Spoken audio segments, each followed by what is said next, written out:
안녕하세요. 입시양명입니다. 연세대학교 편입학의 특징은 1단계에서 필기시험을 치른다는 점입니다. 인문사회 계열은 논술평가로 진행됩니다. 학사 편입은 1단계 필기, 2단계 면접, 일반 편입학은 1단계 필기, 2단계 서류로 선발을 합니다. 그래서 학사 편입학과 일반 편입학이 2단계에서 치러지는 전형 방식이 조금 다른데요. 음악대학은 학사 편입이나 일반 편입 모두 1단계는 실기, 2단계는 서류로 선발하죠. 치과나 간호대학은 일반 편입학으로만 학생을 선발합니다. 학사 편입이 없는 거고요. 1단계 필기, 2단계 면접으로 최종 선발합니다. 음악대학을 제외하고는 모두 1단계에서 필기시험을 실시하게 됩니다. 필기 과목은 단과대학별로 다른데요. 연세대 필기시험도 역시나 논술고사로 진행된다는 점이 있죠. 2단계에서 일반 전형은 서류평가, 또 학사 전형은 면접으로 최종 선발을 하게 됩니다. 서류는 편입학 원서 외에도 학력증명서, 성적증명서, 또 자기소개서, 학업계획서, 공인영어 성적표 이렇게 자료를 내게 되는데요. 또 이외에 기타 자료도 들어가요. 기타 자료는 무엇이 기타 자료예요? 라고 물어보시면 이제 기타 자료 같은 경우는 대학 입학 후에 취득했었던 어학 능력에 대한 입증 서류라든지 벤처 창업, 우수 발명, 국제대회 수상한 이력이라든지 또 자신이 가지고 있는 특수한 재능을 증빙할 수 있는 서류라면 추가로 제출할 수 있다고 하니까 그 부분 체크하시고요. 공인 영어 성적은 토플, 토익, 탭스 다 반영이 된다라고 보시면 됩니다. 2020 학년도 연세대 편입학 요강이 아직 발표 전이고요. 2019학년도 연세대학교 편입학 전형이 진행됐었던 일정을 우리가 참고해서 올해도 비슷하지 않을까 예측해 볼 수가 있는데요. 보통 12월 5일에서 7일 사이에 지난해는 원서 접수를 시작했습니다. 그래서 12월 초에 원서 접수가 있었고 12월 22일 필기시험을 치렀습니다. 그래서 만약에 고대, 연대 다 지원하려는 학생들 같은 경우에는 필기고사일이 다르기 때문에 중복 지원이 가능할 수 있겠죠. 면접은 1월 19일에 진행했었던 것으로 보여요. 그래서 올해도 비슷한 일정으로 가지 않을까 하는 생각입니다. 일반 편입학은 단과대학별로 필수 이수학점의 기준이 다릅니다. 그래서 여러분들이 일반 편입학 같은 경우에는 2학년, 그러니까 4개 학기를 다 이제 수료를 하고 그리고 이제 지원을 해야 되는 건데 필수 이수학점이 최소 63학점부터 많게는 70학점까지 요구하는 그런 대학들이 있어요. 그래서 치과대학 같은 경우에는 가장 많은 이수학점 기준을 이제 가지고 있는데 치과대학 소속학과는 76학점 이수 기준을 가지고 있고요. 그리고 문과대학은 68학점, 상경대학은 63학점 이수를 하면 학사 일반 편입으로 지원이 가능하니까 이렇게 지원하려는 학과마다 필수적으로 이수하는 학점의 기준이 다르구나라는 거를 체크를 해보셔야 되고요. 생명시스템 대학에서는 생명시스템 대학 안에 이제 시스템 생물학과나 생화학과 같은 경우에 68학점 이수학점을 기준하지만 생명공학과 같은 경우에는 70학점이 기준이 되니까요. 이 부분도 같은 단과대학이라 하더라도 학과에 따라서 필수 이수학점 기준이 다르다. 이렇게 보시면 될 것 같습니다. 또 언더우드 학부 같은 경우에도 인문사회 계열은 이제 63학점을 필수 이수 학점 기준으로 두고 있는데 언더우드 학부에서 생명과학공학이나 융합과학공학 계열은 68학점을 이수해야 지원할 수 있으니까요. 여러분들이 이런 부분도 확인해 두셔야 되겠죠. 지금 일반 편입학의 필수 이수학점 기준이 단과대학마다 다른 부분도 있고요. 또 추가 지원 자격, 즉 영어 공인 성적에 대한 지원 자격도 단과대학마다 좀 다른 부분이 있습니다. 그래서 학과별로 이제 추가 지원 자격이라고 해서 추가적으로 요구하는 지원 자격이라고 보시면 될 것 같은데요.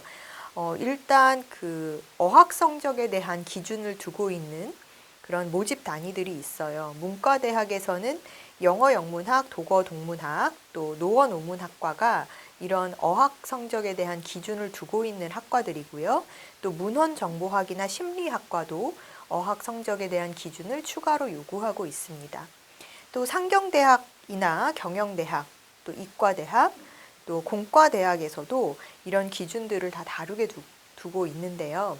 지금 문과대학에서 국어국문이나 중어중문학, 사학이나 철학과, 또 이과대학에서 수학과, 천문우주학과, 생명시스템 대학에서 생명공학과 같은 경우는 이런 공인 인증, 즉 영어 성적에 대한 추가 지원 자격이 없기 때문에 여러분들이 이런 부분도 체크를 해 두셔야 되겠죠. 지금 이제 단과대별 이제 기준을 보면은요. 예를 들어서 영어 영문학과, 즉 영어 성적의 우수성을 봐야 되는 학과들은 사실은 이런 기준선이 좀 높은 편이에요. 그래서 영어 영문학과는 IBT 91점, 토익이 800점 이상, 또 탭스는 637점 이상 이렇게 기준을 두고 있고요. 또 그냥 인문계에서 뭐 노원어문학과라든지 이런 문헌정보학과 같은 경우는 토플 IBT 79점 이상이면은 지원할 수가 있으니까 이런 부분들도 단과대학마다 다르구나 라고 보시면 되고요. 이공계 쪽에서는 공과대학의 화공생명공학과 전기전자공학이 기준선이 좀 높은 편입니다. 그래서 이 학과들은 IBT 91점 이상의 지원 자격을 요구하고 있다. 이렇게 보시면 될 것 같고요. 또 사회과학대학의 정치, 외교, 행정, 사회복지, 사회학과도 IBT 91점 이상을 요구하고 있어요. 그래서 이런 부분들이 학과마다 좀 다른 부분이 있다라고 체크를 해두셔야 될 것 같아요. 언더우드 국제대학도 역시나 마찬가지인데, 그러니까 다른 IBT 점수가 91점 이상 이 해당되는 것들이 지금 말씀드린 뭐 영어 영문학, 또 사회과학 계열, 그 다음에 국제대학인 언더우드, 그리고 치과대학, 간호대학, 치과대학, 간호대학은 아니고요. 치과대학, 글로벌 인재대학, 네, 이런 학과들이 IBT 점수가 91점 이상이 돼야 되고요. 지금 앞서 우리가 살펴봤었던 편입학 전형에서 서울대나 고려대와 달리 연세대는 영어 공인 성적이 토익도 포함이 되니까요. 그 부분도 여러분들이 체크해 두시면 될 것 같습니다. 모집 단위별 이렇게 다른 공인 어학 성적 기준을 보면은 학과마다 다르다. 또 토익도 반영이 된다라는 걸 우리가 확인해 볼 수 있었고요. 의과대학의 일반 편입학의 경우에 2020학년도 모집 인원이 만약에 발생한다라고 했을 경우에 1단계 시험 과목을 화학 50%, 그리고 생물 50%, 또 2단계 면접 평가를 실시하는 2단계 전형으로 진행된다라는 발표가 있었어요. 그렇기 때문에 일반 편입학이 인원이 발생할 경우 이 얘기는 왜 하냐면 그 일반 편입학은 쉽게 말하면 이탈자가 생길 때 우리가 모집 인원이 생성이 되는 거잖아요. 그래서 올해 2020학년도에 모집 요강이 아직 발표되지 않아서 사실 의과대학의 이런 TO, 즉 모집 인원이 발생이 될지는 봐야 되는 상황이거든요. 그래서 만약에 의과대학의 편입학 인원이 있다라고 했을 때는 지금 말씀드린 방식으로 선발을 한다라고 보시면 되고요. 필수 이수학점이 의예과 수료기준 82학점, 그리고 공인 영어 성적 토플 105점 이상, 또 토익 900점 이상, 탭스 766점 이상으로 높은 수준을 기준으로 요하고 있으니까요. 이 부분도 체크하셔야 될 것 같습니다. 서류 제출에서 우리가 지원서나 뭐 이런 성적 학력 증명서 외에 들어가야 되는 게 바로 자기소개서가 있죠. 대학 입학 시에 썼던 자기소개서 양식하고는 조금 다른 그런 양식을 가지고 있는데요. 연세대학교 자기소개서는 A4 2매 이내로 2장 이내로 작성을 해야 된다라고 합니다. 그래서 우리가 다른 대학의 자소서도 뭐 항목별로 글자 분량이 정해져 있는 경우가 있었는데 연세대 같은 경우에는 A4 2매 이내로 작성하시오라는 요구사항이 있고요. 보통 이제 그 항목별 내용을 살펴보면은 성장 과정 및 교육 배경, 또 특별활동, 즉 특별활동이라고 하면 전적 대학에서 전공 수업, 교과 수업 외에 활동했었던 내용들에 대해서 쓰는 거죠. 그래서 학과 외의 활동에 대해서 쓰는 건데 예를 들면 신학과를 응시하는, 신학과에 편입을 하려는 학생들은 교회 활동을 이 특별 활동으로 쓰면 된다라는 것입니다. 그래서 이렇게 학교 교육 외에 했었던 별도로 진행했었던 활동, 특별 활동에 대해서 쓰는 항목도 있고 학생의 인생관에 대해서 쓰는 부분도 있고요. 또 장래 포부, 기타 특기사항 등등에 대해서 어필을 해야 되는 내용이 이제 자기소개서입니다. 자기소개서 외에 또 추가로 내야 되는 서류가 학업계획서죠. 그래서 학업계획서 같은 경우에도 역시 A4 2매 이내로 작성해서 낼 것을 요구하고 있는데요. 연세대 학업계획서의 항목은 첫 번째 지원 동기, 또 관심 학문 분야, 전적 대학 전공과의 학문적 관련성 및 연계 발전 방안, 또 학습 목표 및 계획, 기타 특기사항 등등을 작성을 해서 내야 돼요. 그래서 어찌 보면은 이 학업 계획서라는 게 자기소개서하고는 조금 다르지만 또 다른 대학의 자기소개서 내용에 포함될 수 있는 항목들도 학업 계획서에 작성하게끔 되어 있으니까요. 여러분들이 이런 자소서 학업 계획서의 내용을 쓰는 것도 사실은 어떻게 꼼꼼히 들어가야 되겠구나라고 생각해 주시면 될 것 같습니다.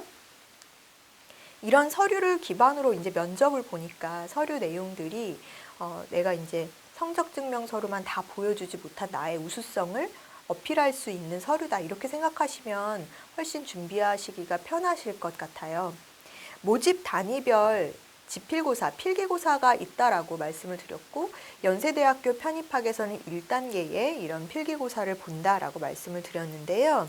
모집 단위별로 시험 과목이 조금 다릅니다. 그래서 인문계열에서는 이제 신과대학하고 문과대학은 인문 논술을 봐요. 인문 논술을 보고 심리학과, 인문대학에서 심리학과만 사회논술을 실시합니다. 또 사회과학대학, 생활과학대학, 교육과학대학, 글로벌인재대학, 경영대학 등은 사회논술을 실시하죠. 언더우드 국제대학은 영어 논술을 봅니다. 그리고 상경대학은 경제수학과 통계학 시험을 치른다고 해요. 상경대학의 학과는 그럼 경영학과는 상경대학이 아닌가요? 라고 물어본다면 연세대학교는 경영학과가 경영대학으로 되어 있고요. 경영대학 안에 경영학과가 있는 거고 상경대학은 경제학과와 응용통계학과가 들어가 있는 대학이에요. 그렇기 때문에 이게 단과대가 분리되어 있다. 경영하고 상경대학이 다르게 되어 있다라고 보시면 되고요. 그래서 만약에 내가 연세대학교 경영학과로 편입을 하고 싶다라고 하면 사회논술 시험을 준비를 해야 되고요. 내가 연세대 경제학과로 편입하고 싶다라고 한다고 하면 통계학 시험, 경제수학 시험을 준비하셔야 되는 겁니다. 그래서 이런 차이가 있다라고 보시면 되고요. 지금 연세대 논술 같은 경우에는 연세대는 최상위 대학 중에 유일하게 논술 시험을 계속 대학 입시에서 보고 있는 학교예요. 연세대 대학 수시에서 치르는 그런 논술고사의 유형하고 편입 논술의 유형은 크게 다르지 않습니다. 비슷하다라고 보시면 되는데 대학 입시에서 보는, 그러니까 수시 전형에서 보는 논술고사가 조금 더 일반적이고 원론적인 내용이라면 편입학 논술 시험은 조금 더 전공과 연관성이 있고 조금 더 시사적인 질문들이 나온다 이렇게 보시면 돼요. 그래서 전공 배경이 좀 깔려 있는 상황에서 풀 수 있는 문제들이 나온다라고 보시면 되고요. 유형 자체가 대학 입학의 논술고사와 크게 다르지 않다라고 말씀드렸잖아요. 그래서 인문논술, 사회논술 이렇게 나누어서 보면 사회논술은 통계표나 그래프, 도표 분석 이런 내용들이 더 포함이 돼서 들어간다라고 보시면 됩니다. 그래서 인문은 이제 제재 자체가 인문 고전이라든지 이런 인문학 쪽 관련 문학 작품이라든지 이렇게 두루두루 쓰이는 반면에 사회논술은 일반 사회 현상에 대한 주제들이 많이 출제되면서 통계자료, 도표자료, 그래프 분석들의 내용이 포함이 되어 있다라고 보시면 될 것 같습니다. 그래서 기출문제를 참고해서 풀어보시고 예상 문제를 가지고 풀어보시는 것도 좋지만 또 편입학 논술 시험 문제가 그렇게 풍부하지 않다라고 생각될 때에는 올해 전형에서 이제 나왔었던 대학 입학의 논술 문제도 참고해서 여러분들이 같이 풀어보시는 것도 도움이 많이 되실 거라고 생각이 되네요. 지금 이공계열 같은 경우에는 인문계열은 지금 인문상경 계열은 이렇게 논술 시험으로 필기고사가 치러지지만 이공계열은 시험 과목이 단과대학마다 좀 다른 부분이 있습니다. 그래서 연세대 편입학 시험, 필기시험에서 이공계열은 단과대학별로 시험 과목이 다르다. 어떻게 다르냐? 이거를 체크를 해서 준비를 하셔야 되는데요. 일단 수학과 이과대학에 있는 학과들 중에 수학이 기본적으로 들어가지만 수학과는 수학 100%, 예를 들어서 물리학과 같은 경우는 수학하고 물리 이렇게, 과학이 한 과목 더 들어가죠. 또 지구 시스템 학과 같은 경우에는요, 지구 시스템 과학과 같은 경우에는 수학이 빠지고 지구과학 100%, 지구과학 100%로 전공시험이 치러져요. 그래서 이런 부분도 체크를 하셔야 되고요. 또 천문우주학과 같은 경우에는 수학 40%에 물리학 60%의 비중으로 전공시험이 치러지니까 단과 대학마다 다르다. 이렇게 보시면 돼요. 그리고 공과대학 같은 경우에도 화공생명공학과는 수학, 물리, 화학을 다 보지만요. 건축학과 같은 경우에는 수학하고 물리만 치르게 됩니다. 그래서 이 부분도 다르다. 보통 공과대학은 신소재공학, 산업공학, 컴퓨터과학, 건축학 이런 경우만 빼고 대부분 수학, 물리, 화학의 조합으로 들어가는데요. 지금 산업공학 같은 경우에는 그냥 수학하고 물리, 역시나 컴공과 같은 경우, 컴퓨터공학 같은 경우에도 수학하고 물리를 보는데 수학 비중이 80%예요. 그래서 거의 수학시험 위주가 된다라고 보시면 될 것 같습니다. 그리고 생명시스템과학대학은 시스템 생물학 같은 경우에는 이제 화학하고 생물, 그래서 자연계열에서 생명시스템 대학에 있는 시스템 생물학, 생화학과, 생명공학과 등은 수학 과목을 보지 않고 화학하고 생물의 조합으로 시험을 치르게 되고요. 이 생물 과목과 화학 과목의 비중은 생화학과가 이제 50대 50 비중이고 나머지 학과들은 화학이 40%, 생물이 60% 비중으로 전공시험이 출제된다고 하니까 이런 부분도 여러분들이 확인해 두셔야 될 것 같아요. 연세대학교 필기고사가 끝나면 2단계에서 이제 면접평가가 치러지는데요. 면접평가는 서류 확인 면접과 인성 영역 면접으로 진행을 한다라고 해요. 그래서 서류 확인 면접이라는 거는 여러분들이 기본적으로 제출했었던 서류, 즉 우리가 연세대학교 서류는 기본 공통서류 똑같이 들어가고 자기소개서 학업계획서까지 보셔야 되잖아요. 그래서 이런 자기소개서, 보통 질문이 나갈 때는 자기소개서라든지 학업계획서에 있는 내용을 기반으로 확인하거나 이제 묻기 위한 질문들이 나가고, 아까 기타 자료, 기타 서류를 제출했었던 경우에도 그런 사실 내용이 맞는지를 확인하기 위한 질문이 나갈 수 있다는 거 여러분들이 체크를 해두시고, 인성 면접은 기본적으로 지원 동기부터 그다음에 전적 대학에서 진행했었던 학교 생활 내용이라든지 또 이런 여러 가지 다양한 학생의 가치관이라든지 태도를 평가하기 위한 질문들이 나올 수 있으니까요. 이렇게 예상 질문을 가지고 준비하시면 될 것 같습니다.